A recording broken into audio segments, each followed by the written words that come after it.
Kasee na Ocean make say yeduanom nkramofo be 450 asetena mu no wo mo fom kakra ewa Asante mu enyadoye ewo bosome baako akomkyere a won mo ye Ramadan no emu na we adoye yi Free Direct Aid Society na ni nyina no eye nkramo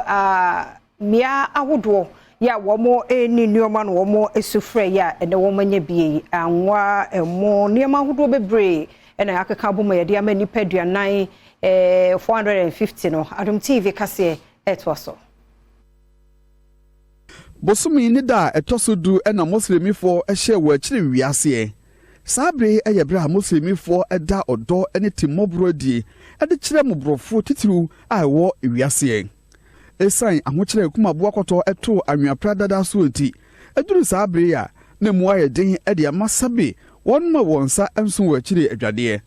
muslimifo mpimpimankoma won ye mubrofo ya wo mufakase ye ma ne mema eno obode mu ewo Direct Aid Society won maso ya ewo kumase a won mu ekwagie enuane ene de ekeka ho se beso wasene ama wotumi aye sa akire wiei dipa won mu saka no man bi ene Adom Kasee edi nkomo bando so mu 8 obi abedibi ndere mi kofi a mbasere dia damaswa. How the system here is very hard for us. Sometimes having 3 square meals or even meals that we use for the Ramadan activities is very difficult. You have this one as also a bonus, so it beefs up your let's say your space and your horizon. Panimpa oda Direct Aid Society nimkrabata ewo kumase ano Anas Dawood edito Adom Kasee enim se adwumadi a wodie ede aboa mobrofo no eka wo no so asede ewo Islam sumu a 2024, we are distribute around 400 food coupons to needy families in our community as a part of our Ramadan program.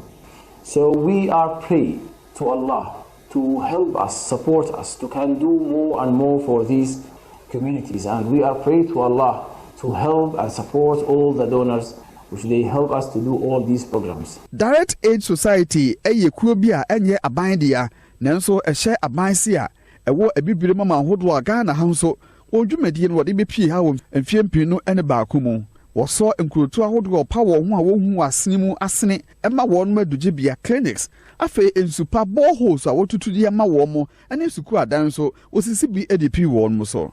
so wo asue ya ewo kumase ha ya enyanka wo ha duonum ene wo hwe wo mo a wo adantamo ena afi ntoaso suku ewo man yi mu oyimi tawi ama ne boni firi kumase.